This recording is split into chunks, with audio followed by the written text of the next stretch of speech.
Cuéntanos, maestro José Luis Trueba Lara, la historia de la mordida. Ay, mira, la mordida es antigua. La tenemos clara desde la época colonial hasta la semana pasada.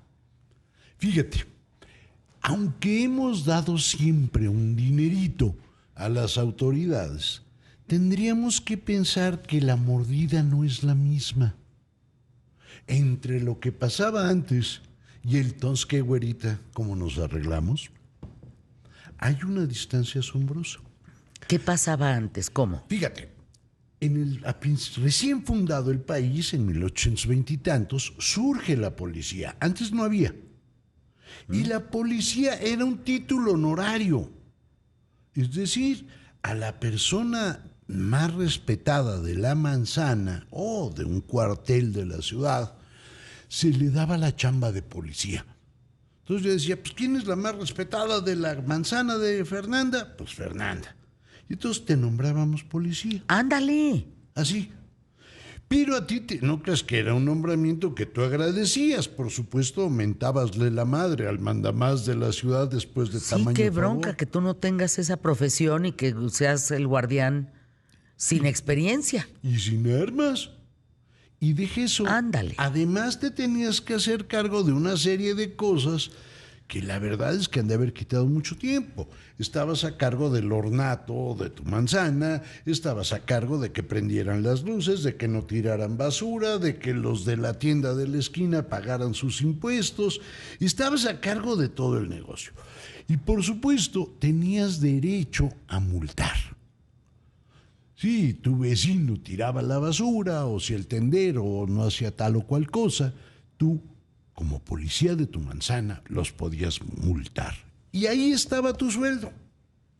Porque cuando llegaba el dinero de la multa que tú cobrabas, Ajá. te quedabas con un porcentaje establecido por la ley y el resto se lo entregabas al ayuntamiento. Es decir, te daban 100 pesos, a ti te tocaban 30 y dejabas 70 en la alcaldía, creo que la tuya es Álvaro Obregón. Pero bueno, no importa la que sea. Ese dinero era tu sueldo. Por lo tanto, mientras más multabas, más ganabas. Pero los vecinos pronto se daban cuenta que tú, pues nada más andabas multando de mala Para tener fe. más dinero, para ganar más. Y entonces se procedía a la dádiva. Porque en razón de que tú eres una persona honorable, no te puedo decir cómo nos arreglamos, güerita. Entonces yo te mando a tu casa, pues las cebollas, los jitomates, la jarra de pulque, el rollo Te consiento. de tela. Te consiento. No te va a tocar chambarete, te va a tocar puro solomillo. Es decir, hay una dádiva. Pero nota algo, esa dádiva, perdón que diga algo tonto, era para ti. Tú no la tenías que compartir con el poder. Cuando cambia esto, es cuando pasa la revolución. Y tú, policía, chota, cuico, o como tecolote, como te quieras llamar, ya tu lana que te robas, tu dádiva, deja de ser una dádiva. Me friego al vecino. Y cuando te friegas al vecino, tú no te quedas con ese dinero. Lo tienes que compartir. Y sube. Es un cambio brutal. Después de la revolución. Después de la revolución. ¿Por qué cambia? Cambia por varias razones. La primera razón, porque este país descubrió algo maravilloso que no ha podido componer, que la corrupción no es un síntoma de que el sistema esté mal. La corrupción es el sistema. Es decir, nosotros tenemos un sistema que es esencialmente corrupto y en medida de eso permitimos y creamos los mecanismos para que esto suceda. En segundo lugar, hay otro problema que también es crucial. La corrupción no solo es culpa de las autoridades que crean trámites y crean a alguien para que los aplique, el policía, el inspector de teatros o el burócrata de la ventanilla, sino que también hay que reconocer, los ciudadanos tenemos algo de culpa. A ti, a mí y a cualquiera que nos esté escuchando, no tenemos la tentación de querer un trato VIP. Es decir, yo lo que quiero es que me traten bien. Yo no quiero hacer cola, yo quiero brincarme las trancas. Y en ese trato VIP, tú lo que haces es soltar dinero. O soltar un favor, o dar un regalo, cualquiera de las formas, es lo de menos. Cuando se juntan estos dos factores, irrumpe la corrupción. Y que irrumpa la corrupción, no creas que es casual, porque la palabra nos lo revela todo. La palabra corrupción no se refiere a que tú, yo, aquel, demos una dádiva y a que alguien la reciba. Corrupción se refiere a un cuerpo muerto que apesta, que se está pudriendo. La corrupción es de los cadáveres insepultos. Cada vez que hablamos de corrupción, hablamos de un Estado que está muerto y putrefacto, porque no es capaz de lograrlo. A ver, explícate, maestro. Estuvo muy complicado eso. No. Cuando un Estado fracasa, no puede darle lo indispensable a sus ciudadanos, seguridad, y solo les ofrece tratos chuecos, es un Estado que fracasó. Así de sencillo. Y si un Estado fracasa, perdón que lo diga, está técnicamente muerto. Y si está muerto, apesta. Como todos los cadáveres. Eso surge a partir de la revolución, no antes. No antes. Antes no había un Estado que apestaba. No, funcionaba. Y la corrupción era una dádiva que te agradecía algo.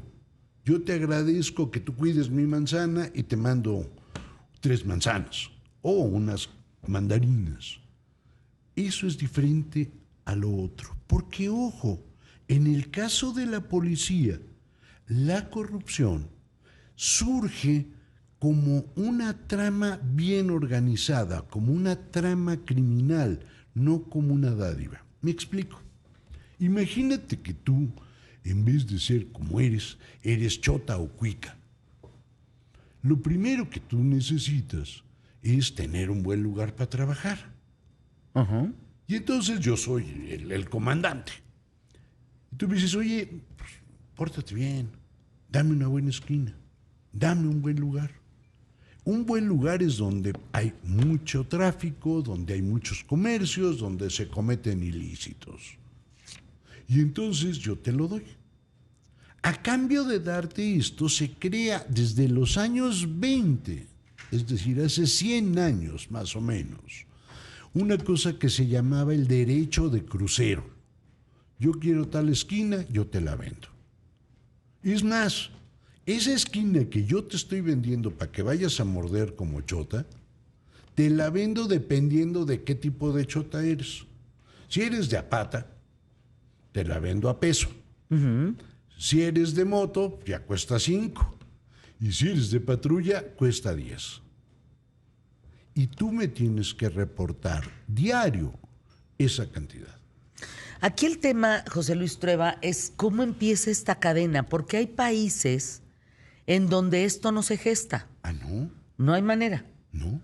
No, tú vas, por ejemplo, a Noruega, hoy en día no hay policías, porque no son necesarios. ¿No?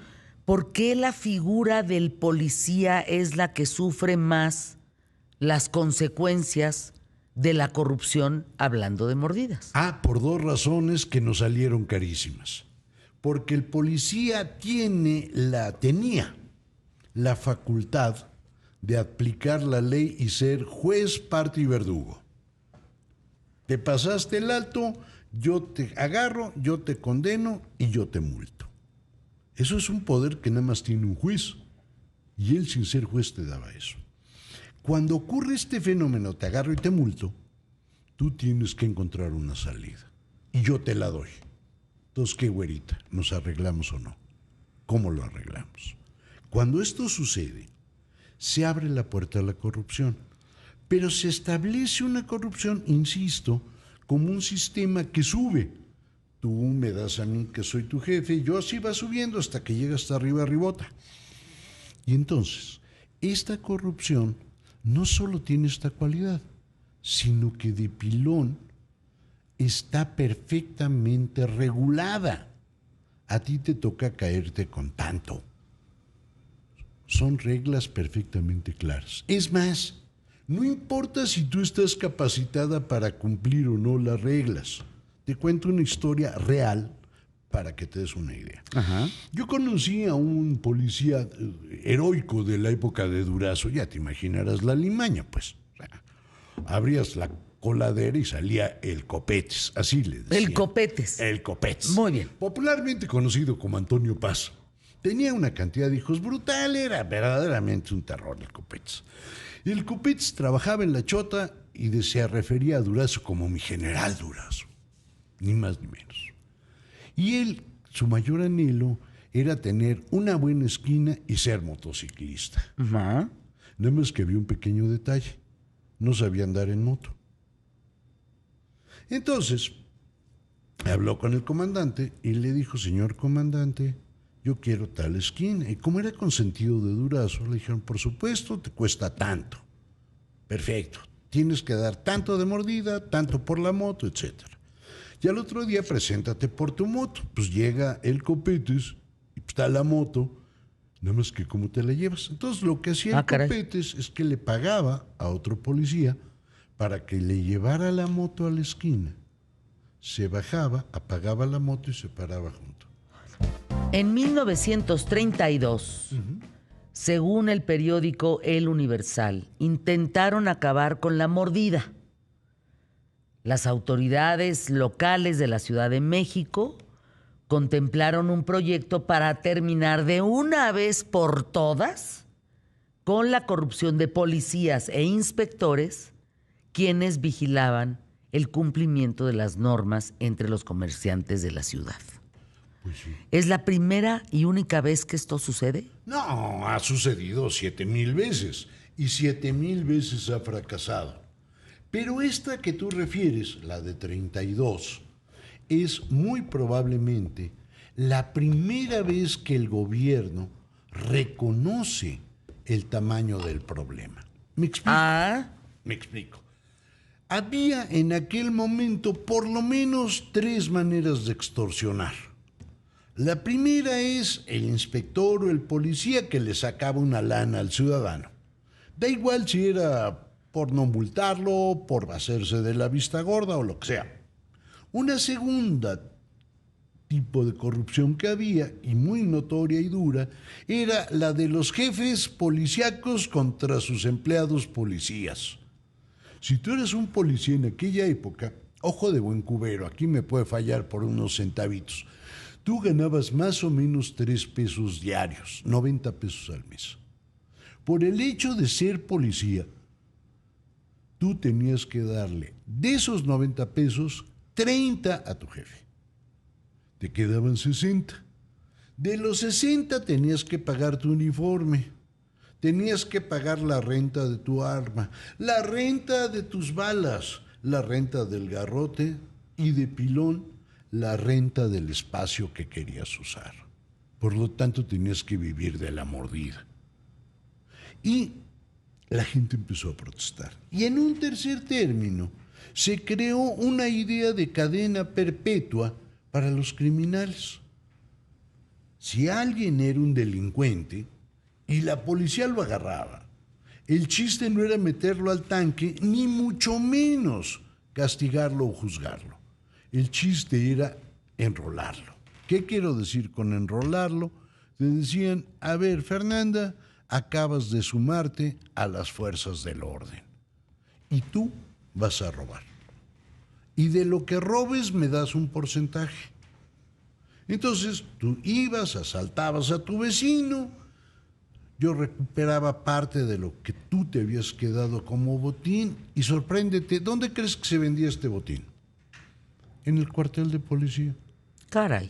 Es decir, tú ibas al cuartel de policía de Revillagigedo, el que hoy es el Museo de la Policía, y ahí tú llegabas y podías comprar un radio, un relojito, unos aretitos, un mueble, porque todo eso se vendía ahí. Y se vendía a buen precio, eso sí vale la pena decirlo. La policía vendía el botín de los criminales. Ante tamaño escándalo, se intenta meter un alto con esta primera ley. Por supuesto que no se va a lograr. Y lo grave no es que no se logre. Lo más serio es que el problema se fue institucionalizando en la policía a tal grado que ser policía era formar parte de una trama donde el dinero tenía un orden y una manera precisa de entregarse. La cosa llega a tal grado que no tiene remedio. Estamos hablando de la época de Durazo. La policía es tan corrupta en la época de Durazo que ya no le puedes dejar la ciudad. Pero ¿sabes qué es lo peor? No los puedes correr. Estás atorado. Estás Ahora, atorado. ¿qué pasa, José Luis Trueba, entre la revolución, después de la revolución y el negro Durazo? Ahí hay un brinco muy importante en donde parece que la mordida y todo recae en la figura del policía. Sí. ¿Eso es cierto? Absolutamente cierto. La mordida se convierte en una manera de vida del mexicano. Como tú lo comentabas ahorita citando a Said, la mordida no es un síntoma, es el sistema. Y si tú te lo brincas, te va peor. Porque lo que hay que hacer es o ser muy poderoso o dar tu lana. Vivir en México es vivir en un estado de chueco, no de derecho. Bueno. Y cuando esto se institucionaliza y se quiebra la policía por corrupción, ¿qué hacemos, man? Fíjate. Y entonces viene un cambio que todavía padecemos. Como no podemos deshacernos de la policía, lo único que nos queda es quitarle todas sus cualidades. Le quitamos la boleta de infracciones, les quitamos todo, pero ahí los dejamos. Y le entregamos la seguridad pública a otra institución, al Ejército, a la Marina, a la Guardia Nacional, ahí va variando de sexenio en sexenio. Porque, ojo, ya no le podemos confiar a los chotas. El único problema, cuando ya no le podemos confiar a los chotas y ponemos a otro cuerpo a hacer su trabajo, es que cargamos un grupo de delincuentes, los chotas, que no sirven para nada y nos extorsionan a ti y extorsionan al Estado. Porque ¿para qué los queremos? No solo eso. Es que no hay Estado de Derecho. Es de chueco, es de chueco. Y de pilón, todo lo que obtengas de ellos no sirve para nada.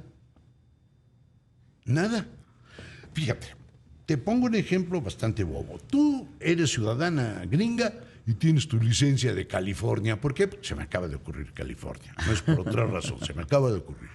Tú llegas a un banco con tu licencia y sales con un crédito.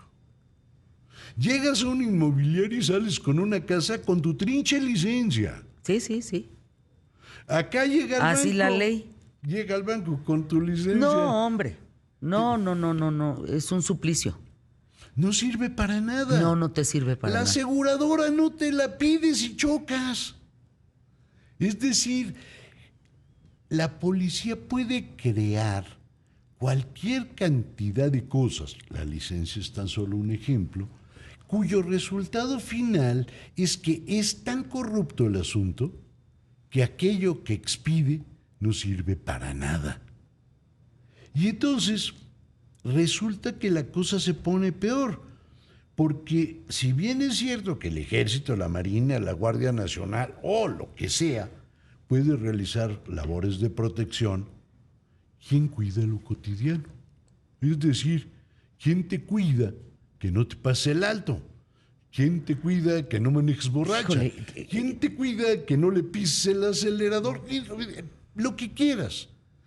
Y entonces, Pero es que somos ciudadanos tratados como niños chiquitos, porque así nos comportamos. pues sí, así no, ojalá como niños chiquitos. No, como adolescentes como adolescentes espeluznantes. espeluznantes sin gobernanza. Sí, Porque bueno, no hay un gobierno, No. pero no hay una autogobernanza tampoco. Tampoco. Decir esto no lo debo de hacer. no. Esa bolsa no es mía, no la voy a agarrar. Claro, ese semáforo está en rojo. No me lo voy a pasar. Pero Ese señor me está levantando, este oficial me está levantando una multa pues lo asumo, Pues sí, pero no. pero no le doy mordida. Es que por eso creo que Peña Nieto tenía Algo de la razón. declaración fue muy fuerte. Yo me acuerdo que me le fui encima diciendo, ¿qué le pasa a este tipo? ¿No? Diciendo, es que la corrupción es un tema cultural en México. Y yo Yo dije, sí no, creo. bueno, ya pasó a darnos en la torre. Sí. Tiene toda la razón. Tiene toda la razón, Peña Nieto. Pero que sea cultural no quiere decir que permanezca, jóvenes. El machismo también es cultural y lo podemos desterrar. Los sacrificios humanos también eran culturales y los desterramos. La corrupción también se puede desterrar sin ningún problema, ¿eh? Para terminar con la corrupción solo hacen falta 2 o 3 cositas bastante bobas. La primera es, entonces, ¿qué güerita? ¿A qué horas cómo nos arreglamos? De ninguna manera. Ya estuvo. Ya se acabó. Se acabó el tema. Segunda, si no puedo con el trámite, ¿cómo no voy a poder? No es que soportes las colas ni que soportes los malos tratos. Vete a la Contraloría, solicita la información por transparencia y vas a ver cómo tu trámite sale. Y no tienes que dar un trinche peso. Dice Jolly Roger, sobre el tema de la mordida, Fer, hace muchos años Germán Dehesa escribió ¿Cómo nos arreglamos? Y describió perfectamente lo que ustedes están platicando el día de hoy. Antonio Ceja, la mordida es un deporte nacional, Fer.